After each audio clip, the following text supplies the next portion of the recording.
Okay. So students, in today's session, we are going to study about family tree of Prophet Muhammad. ठीक है, थोड़ा इनके खानदान के बारे में जान लेते हैं, उसके बाद तब फिर बाकी चीजों के बारे में भी हम लोग पढ़ेंगे। तो ऐसे आप समझें कि ये कुरैश ट्राइब है, या जिन्हें हम जो है बानु हाशिम कबीले के लोग कहते हैं। तो इसमें हाशिम अब मनाफ ये अर्लीस्ट नोन व्यक्ति है, और ये दो भाई हुआ करते थे। वाब इब्न अब मनाफ इनके भाई थे, जिनका यहाँ पर दूसरा एक फैमिली ट्री शुरू होता है। तो हासिम साहब के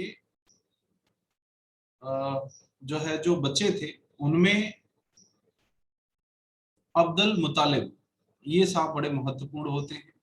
ये ग्रैंडफादर हैं किसके? प्रॉफिट मोहम्मद के। अब्दुल मुतालिब का विवाह फातिमा बिन अमर से हुआ था, ये इनकी ग्रैंड मदर है। इन दोनों से जो बच्चे हुए थे वो हैं अब्दुल्ला, यानी अब्दुल्ला जिन्हें हम कहते हैं अब्द अल्लाह, अब्दुल्ला। और दूसरा बच्चा इनका हुआ अबू तालिब, तीसरा अज़ुबैर, चौथा हरीत, और उसके बाद अब्दुल मुतालिब साहब का एक दूसरा विवाह भी हुआ था, उनसे हुआ हमजा। अब अब्दुल मुतालिब जो ग्रैंडफादर थे प्रॉफिट मोहम्मद के, तो उनका जो लड़का ये अबू तालिब था वो अंकल था मोहम्मद साहब का। आगे चल करके आपको पता होगा कि ये वही अबू तालिब थे जिनके लड़के अली हुए, और ये 4th खलीफा बन गए हैं।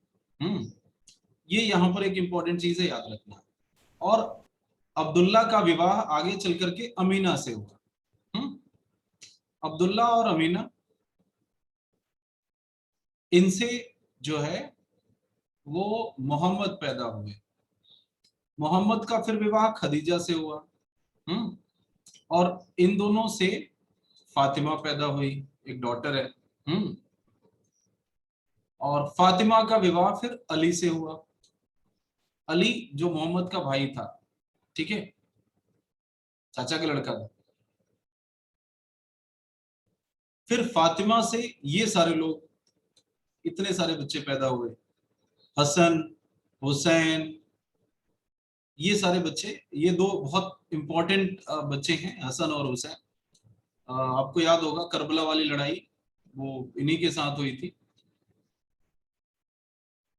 और बड़ा याद किया जाता है आज भी, जिसे हम मुहर्रम के रूप में मनाते हैं, याद है। तो ये उनकी एक फैमिली ट्री है जिसको आपको समझना चाहिए। तो ये उनके फादर साइड से लोग हैं, ये उनके मदर साइड से लोग हैं प्रॉफिट मोहम्मद के। अब आगे पढ़ते हैं थोड़ा सा beliefs and practices of Islam. ये हमारी नेक्स्ट चीज होगी जो हमें समझना है। So the main teachings of Islam is there that there is only one God. सबसे पहली बात तो, पहली टीचिंग क्या है कि अल्लाह सिर्फ एक है, दूसरा कोई नहीं है, ठीक है। और दूसरी शिक्षा ये है कि हर व्यक्ति के जीवन में बहुत सारी गुड और एविल चीजें होती हैं, मतलब व्यक्ति में ही अच्छाई और बुराई दोनों होती हैं। आप अच्छाई को फॉलो कर सकते हो, आप बुराई को फॉलो कर, मानते हो या नहीं मानते हो कि आपके अंदर अच्छी चीजें भी हैं, बुरी चीजें भी हैं, आपके अंदर गुड स्पिरिट भी है, बैड स्पिरिट भी है। कभी कोई काम आप गुड स्पिरिट से प्रभावित होकर करते हो, किसी की मदद करते हो, कोई अच्छा काम करते हो। कभी कभी आप जो है बदमाशी भी करते हो, लड़ाई झगड़ा करते हो, चोरी बेईमानी करते हो, ये आपकी बैड स्पिरिट्स हैं, वो आप पर हावी हो जाती हैं, ठीक है। ये दोनों हैं। और मोहम्मद साहब का कहना है कि each individual is responsible for the action of his और हर लाइफ। हमारे अंदर अच्छाई और बुराई दोनों है, और हम अपने काम के लिए स्वयं जिम्मेदार हैं। हमसे कोई करा नहीं रहा होता, हम खुद सोचते हैं हम खुद अच्छा या बुरा कर सकते हैं। Then the next point is 5 pillars of Islam. इस्लाम में 5 स्तंभ माने गए हैं, यानी 5 चीजें बहुत महत्वपूर्ण मानी गई हैं। इन पांचों को फॉलो करने वाला व्यक्ति सही मायने में इस्लाम धर्म का फॉलोअर होता है। इसका मतलब मुस्लिम होना मतलब सिर्फ ये 5 चीजों में यकीन करना है। इसके अलावा जितनी चीजें हैं वो सब की सब बनावटी चीजें हैं, वो बाद के लोगों ने बनाई हैं और उनका धर्म से कोई खास लेना देना बिल्कुल नहीं। ठीक है। So Islam as a religion propagates only 5 duties. So to be a Muslim all believers have to carry out 5 duties. ये 5 कर्तव्य बताए गए हैं जिन्हें 5 पिलर्स कहा जाता है। इस्लाम होने का मतलब है कि आपको ये 5 चीजें करनी है। क्या क्या? The first one is Shahada. Shahada का मतलब क्या होता है? शहादा का मतलब होता है यकीन, बिलीव। ठीक है। और सिर्फ बिलीव ही नहीं, बिलीव को बार बार कहना भी। मैं ये यकीन करता हूं, ये मैं कहूंगा, ऐसे नहीं। So a person he must say that there is no God but Allah and Muhammad is the messenger of Allah. Quran की ये पहली आयत जो शहादा पर आधारित है। कौन सी? ला इलाहा इल्लल्लाह मुहम्मदुर रसूलुल्लाह। अल्लाह सिर्फ एक है और मोहम्मद उसके रसूल हैं। रसूल माने मैसेंजर हैं, उसके दूत हैं, उसके संदेशवाहक हैं। ये सिंपल स्टेटमेंट है जो कि इस्लामिक रिचुअल्स में हमेशा इस्तेमाल किया जाता है। प्रतिदिन जब जो है व्यक्ति पूजा करने बैठता है तो सबसे पहले यही प्रतिज्ञा करता है कि मैं ये बिलीव करता हूं, मैं ये मानता हूं कि अल्लाह एक है और मोहम्मद साहब उसके दूत हैं।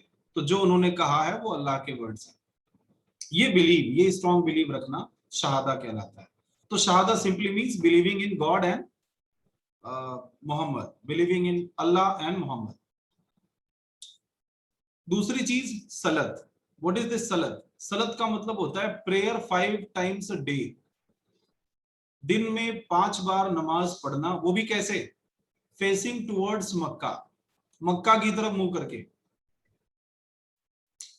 तो अपने यहाँ के लोग ज्यादातर आप देखे होंगे कि मस्जिदों में जब प्रेयर होती है तो वो वेस्ट के साइड में मुंह करके होती है, पश्चिम की तरफ मुंह करके होती है। क्यों? क्योंकि हमारे यहाँ से पश्चिम में पड़ता है मक्का।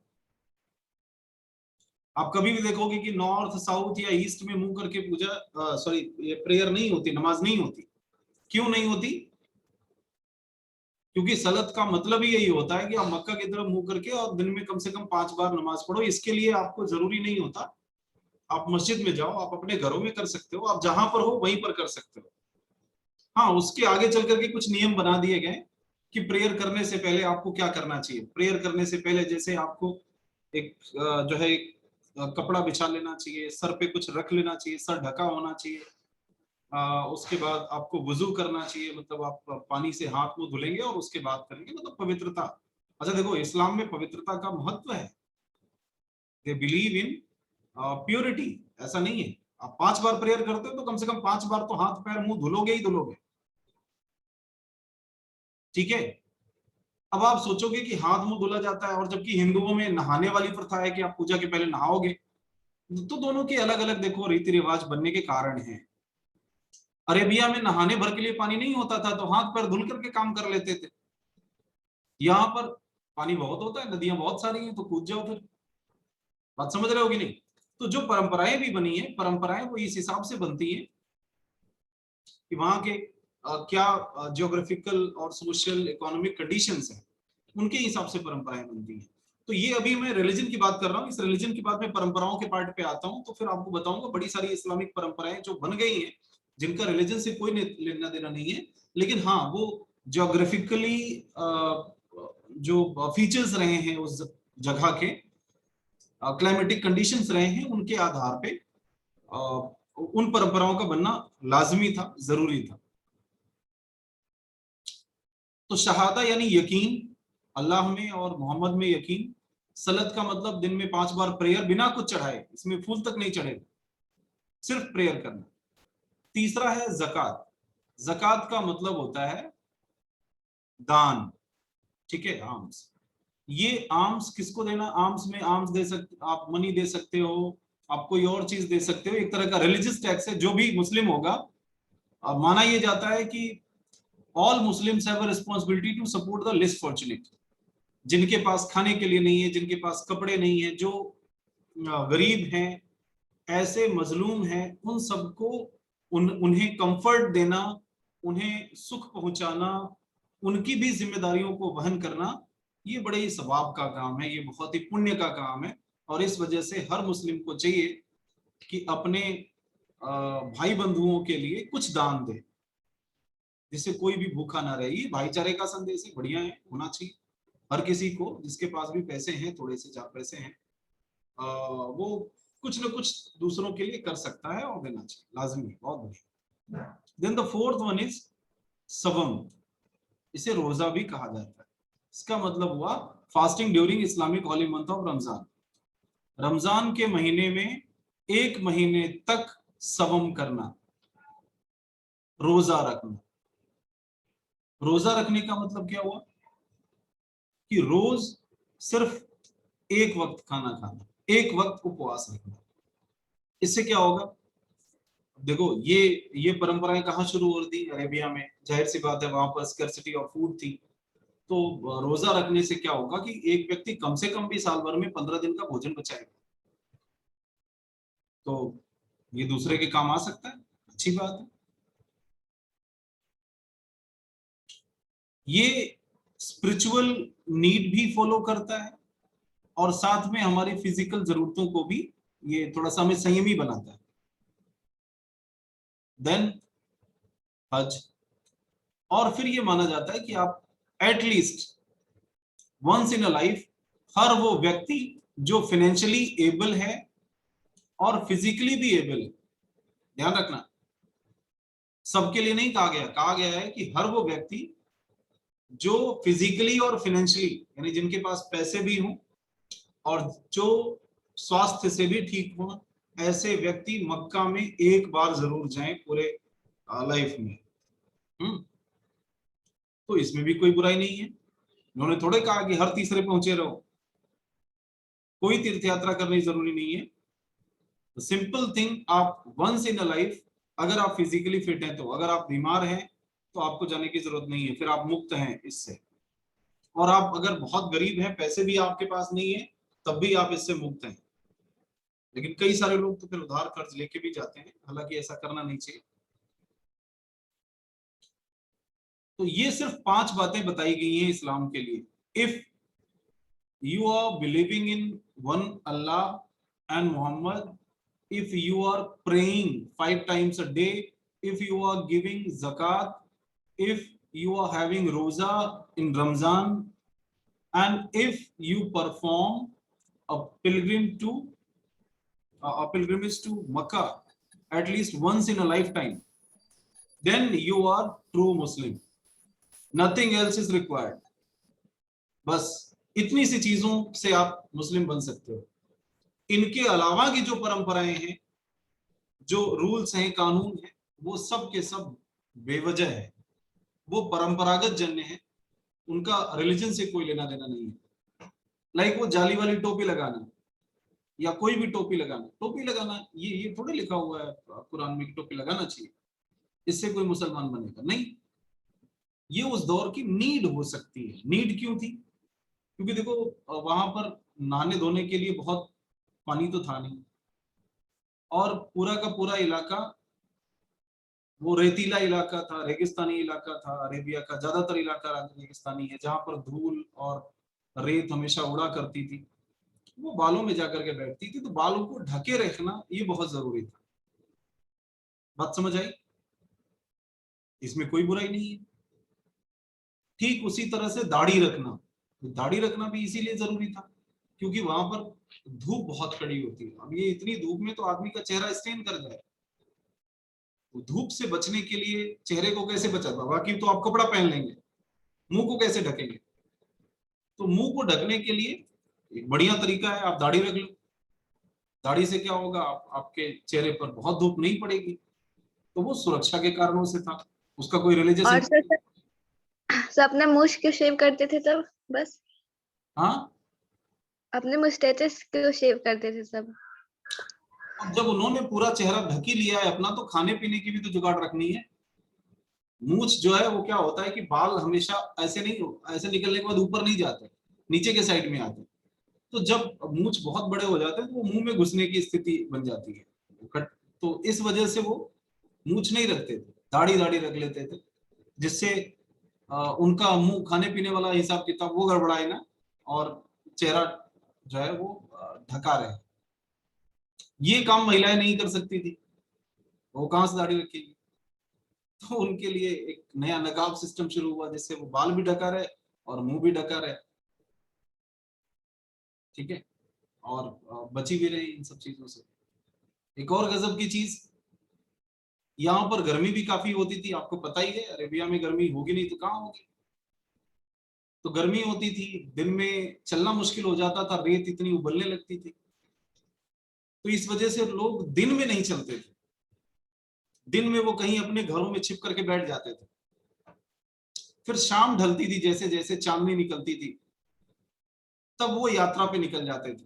तो रात में यात्रा होती थी, रात में वो चला करते थे, रात में सारे व्यापार किया करते थे, दूर दूर तक आना जाना। दिन में तो वो छिपे रहते थे कि दिन में नहीं चल सकते। तो जाहिर सी बात है उन्हें सूरज से नफरत थी, क्योंकि ये उनकी जिंदगी बहुत मुश्किल कर देता है। लेकिन चांद उनके लिए बड़ा फायदेमंद था। चांद के निकलते ही खुशहाली आ जाती थी, व्यापार चल पड़ता था, लोगों की यात्राएं निकल पड़ती थी। इसी वजह से वो चांद की पूजा करते हैं। ठीक है, उनकी तारीख भी चांद के हिसाब से चेंज होती है। आप देखो शाम को जब चांद निकलता है तब कैलेंडर चेंज होता है, तब उनकी डेट बदलती है। सुबह में नहीं, अर्ली मॉर्निंग सूरज देखा डेट बदल गई। ये हिंदुस्तान में था, ये उन जगहों पर था जहां पर ठंडी बहुत है, जहां पर जो है वो सूरज बहुत इंपॉर्टेंट हो जाता है, वहां पर सूरज से ज्यादा चांद इंपॉर्टेंट था। तो सिंपल सी बात है, वो सारी चीजें डिपेंड करती थी इन्हीं बातों पे। सब ब्लैक कलर में तो बहुत ज्यादा गर्मी लगती है, वैसे भी तो सब ब्लैक बुर्खा क्यों पहनती थी? ब्लैक, दरअसल ब्लैक इस वजह से पहनते क्योंकि यही एक कलर ऐसा था जो दूर तक दिखाई पड़ता था। मतलब ब्लैक में है तो वो जो है रिफ्लेक्शन उसका ज्यादा होता। आप देखो सुबह के वक्त में, दिन के वक्त में जो है और कपड़े अगर होंगे तो वो बहुत दूर से नजर नहीं आएंगे, लेकिन ब्लैक जो है वो उसका रिफ्लेक्शन ज्यादा होता था। एक तो ये बड़ा कारण था।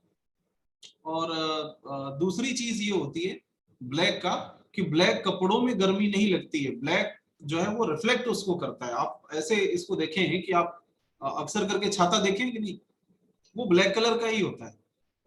वो ऊपर का धूप ऊपर, नीचे का नीचे, मतलब वो ठंडक रखने के लिए बड़ा जरूरी होता है। वो उसका अपना एक जो है तो साइंटिफिक रीजन, लेकिन उस दौर के लोग उतना साइंस नहीं जानते थे, फिर भी लॉजिक बैठा लेते थे कि यही कलर ठीक है। हम्म, तो सादगी का भी एक प्रतीक है ब्लैक, एकदम सिंपल है, और दूसरे कलर नहीं है। इस पे कोई कलर चलेगा भी नहीं, ये गंदा भी नहीं होगा। ब्लैक ब्लैक अब कितना और काला होगा वो। तो वहां धुलने की संभावना बहुत नहीं थी ना, कपड़े आप बराबर धुल पाएंगे, इतनी पानी नहीं होती थी। तो कलर भी वो चुनते थे जो जल्दी से गंदा ना हो। बाकी व्हाइट होगा तब तो धूल पड़ रही है, हर 10 मिनट में गंदा हो जाएगा। ब्लैक है वो टिकाऊ होता था। तो कई ऐसे कारण थे, लॉजिक थे, जिस वजह से उन्होंने ऐसे रखे थे। इसी तरह से कलर कौन सा महत्वपूर्ण था उनके लिए, तो जैसे आप देखते हो कि हिंदू अक्सर करके भगवा कलर या फिर रेड कलर, इस तरह के कलर का इस्तेमाल करते हैं, रिलीजियस कलर माना जाता है। तो मुस्लिम्स अक्सर करके ग्रीन मानते हैं। ग्रीन क्यों मानते हैं? क्योंकि वो अरेबिया में रह रहे थे जहां पर पानी की भयंकर कमी थी, तो कहीं पेड़ दिखाई नहीं पड़ते थे, लेकिन जहां पेड़ उन्हें नजर आ जाते थे समझो वही उनके लिए जीवन होता था। हम्म, तो कुल मिलाकर के वो पूरे रेगिस्तान में जो है वो सिर्फ और सिर्फ हरे कलर की ही तलाश करते थे। जहां उन्हें हरियाली दिख गई वो उनके लिए जन्नत है। पानी और पेड़, ये दो चीजें इस्लाम धर्म में बहुत महत्वपूर्ण है। इन्हीं दोनों को जन्नत कहा जाता है। ये दोनों चीजें जहां मिल गई वही जन्नत है। आप अगर आप मतलब इस्लामिक स्क्रिप्चर्स पढ़ेंगे और उसमें देखेंगे कि जन्नत का जो वर्णन किया गया है, स्वर्ग होता कैसे है, तो स्वर्ग वो जगह है जहां बहुत सारे पेड़ हैं, ढेर सारी नदियां हैं, पानी हमेशा बह रहा है, झरने बह रहे हैं। मतलब वो कल्पना ही करते हैं कि जहां पर पानी, पेड़, ये सब चीजें मिल जाए वही जन्नत है, और जहां ये ना मिले वही दोजख है, वही जहन्नुम है। तो पानी का बड़ा इंपॉर्टेंस था। पानी का इतना इंपॉर्टेंस था कि हर समय अपने पास पानी रखते थे और पानी बहुत बचा के इस्तेमाल करते थे। इस्लाम धर्म में पानी बर्बाद करना गुनाह है। ठीक है, जल पवित्र नहीं किया जा सकता, नदी वदी में नहीं नहाया जा सकता, क्योंकि उनके पास पीने के लिए पानी बहुत कम है, तुम उसी में कूद करके गंदा कर दे रहे हो। हमारे यहाँ नहीं है ये हिंदुओं में नहीं है, क्योंकि इनके यहाँ पानी की कभी दिक्कत थी नहीं। तो सब अपने अपने हिसाब से ये परंपराएं बनाते हैं, उसमें बहुत रिलीजन का लेना देना नहीं है। तो हरे कलर से जो प्रेम है उसका भी कारण है, चांद से जो प्रेम है उसका भी कारण है, कपड़े पहनने का उसका भी अपना एक रिवाज है, रिवायत है। ठीक है, तो ये सारी चीजें वे ऑफ लाइफ जो डेवलप हुई है अरेबिया में, वहां की कंडीशंस के हिसाब से डेवलप हुई हैं। इनका रिलीजन से कोई लेना देना नहीं है। कोई और डाउट किसी का? No sir. Okay, so along with the 5 pillars there are other customs also. 5 तो ये चीजें बिल्कुल करनी ही करनी है, लेकिन इसके अलावा भी कुछ और चीजें हैं जो व्यक्ति को करनी चाहिए। जैसे जैसे फॉरबिडन टू ईट पॉर्क, सुअर का मांस नहीं खाना चाहिए, ये मनाही है। सुअर का मांस बिल्कुल मनाही है इस्लाम में। बाकी मांस में मनाही नहीं है, आप कुछ भी खाओ, सुअर की मनाही है। बहुत ज्यादा अपवित्र होता है, गंदगी खाता रहता है, इस वजह से शायद ये मना किया गया होगा कि इससे ढेर सारी बीमारियां हो सकती हैं। दूसरा, किसी जमाने में ये और भी काम में आता था, खेती वेती के काम में भी सुअरों ने शुरू किया था। तो कारण इसका कोई भी हो, लेकिन रिलीजियस से ज्यादा इसका कोई एक सामाजिक सोशल रीजन रहा है जिसकी वजह से पोक नहीं खाया जाता। और दूसरा, इंटॉक्सिकेटिंग बेवरेज, शराब पीना, इसकी मनाही थी। मतलब जो सच्चा मुसलमान होगा वो ना तो जो है पोक खाएगा और ना ही वो शराब पिएगा। शराब की मनाही है कुरान में, शराब की मनाही है इस्लाम में। हाँ, लेकिन ये कि लोग नहीं मानते, इनका जो शौकीन होते हैं वो नहीं मानते। उसके बाद फ्राइडे, शुक्रवार को रखा गया है कि आप एक दिन ऐसा होगा जिस दिन कम्युनल वर्शिप होगी, मतलब सारे लोग एक साथ, इसको हम जमा कहते हैं। तो उस दिन दोपहर वाला जो नमाज है, तीसरा वाला, वो नमाज सबके साथ मिलकर के पूरी कम्युनिटी एक साथ उस पूजा को करेगी। ये एक नियम है, ये भी बहुत सारे लोग फॉलो करते हैं। इस्लाम में कोई सेंट्रल रिलीजियस अथॉरिटी नहीं है। हर मुस्लिम को माना जाता है कि वो सीधे अल्लाह की बंदगी कर सकता है। इसका मतलब इसमें कोई पुजारी उजारी वाली प्रथा नहीं है। ये आगे चल करके मौलवी पौलवी इसमें घुस गए, इनका कोई भी जिक्र, इनका इनका कोई भी इंपॉर्टेंस रिलीजियस महत्व का है ही नहीं है। इस्लाम एक इंडिविजुअल रिलीजन है जो ये मानता है कि आप कुछ बातों को फॉलो करके, ये जो 4-5 बातें हैं इनको फॉलो करके आप सीधे सीधे अल्लाह से मिल सकते हो, उनसे बरकत ले सकते हो। ठीक है, आपके और अल्लाह के बीच में एजेंट नहीं चाहिए। जैसे ईश्वर और भक्त के बीच में पुजारी नहीं चाहिए। पुजारी जो ये कहता है कि नहीं, लाओ तुम्हारा प्रसाद मैं चढ़ा देता हूं। तुम क्यों चढ़ा देते हो भाई? प्रसाद मेरा है, भगवान मेरे, मैं चढ़ा ले रहा हूं, तुम बीच में कहां से आ गए? आज आप देखो ज्यादातर मंदिरों में इस तरह के ठेकेदार आपको मिलेंगे कि आप जा रहे हो मंदिर के सामने, आप पहुंचते हो तो आपके हाथ से सारा माला फूल प्रसाद छीन करके और देवता को चढ़ा देंगे, चट्टो लड्डू निकाल लेंगे, बाकी वापस दे देंगे, भाग जाओ। अब आप थोड़ा सा सोचो, प्रसाद किसका था? भगवान किसके थे? फूल किसका था? बीच में मठाधीसी किसने कर ली? मतलब सबके हाथ से छीन छीन के चढ़ा तो अगला रहा, तुम तो दूरी खड़े रह गए, बस छू तो नहीं पाए, मिल तो नहीं पाए। तो ये जो जो बिचौलिए की प्रथा है, ये इस्लाम में नहीं था। इस्लाम एक इंडिविजुअल रिलीजन है कि आप आप भक्ति करो, आप खुद अल्लाह से बात करो, उससे मिलो, उस पे लॉ लगाओ, लेकिन आपके बीच में, आपके और अल्लाह के बीच में किसी भी तरह का कोई इमाम, कोई मौलवी, कोई इस तरह की चीज बिल्कुल नहीं है। ये सारे रिलीजियस अथॉरिटीज हो सकती हैं, ये सारे जो है कल्चरल अथॉरिटीज हो सकती हैं, पॉलिटिकल अथॉरिटीज हो सकती हैं, लेकिन आपके और अल्लाह के बीच एजेंट नहीं हो सकती, कि इनके बगैर आप अल्लाह से नहीं मिल सकते। Islam does however have a scholar called उलेमा। हाँ, ये अलग बात है कि जो इनके विद्वान थे इस्लामिक स्क्रिप्चर्स के, रिलीजियस बिलीफ्स के, उन्हें उलेमा कहा जाता है, यानी विद्वान लोग। उलेमा includes religious teachers who apply the words and deeds of Mohammad to everyday life. ये उलेमा का काम क्या है? ये विद्वान लोग हुआ करते हैं जो मोहम्मद साहब के टीचिंग्स और मोहम्मद साहब के कार्यों को उसको बहुत स्टडी करके और लोगों को गाइड करते हैं कि नहीं, आपको ऐसा ही करना चाहिए, ये इस्लाम में करना चाहिए और ये काम नहीं करना चाहिए। सो ये बीच में आ गए, हालांकि इनकी कोई ऐसी आवश्यकता थी नहीं इस्लाम में, but yes of course for organisation they were needed. अब next topic is sources of authority.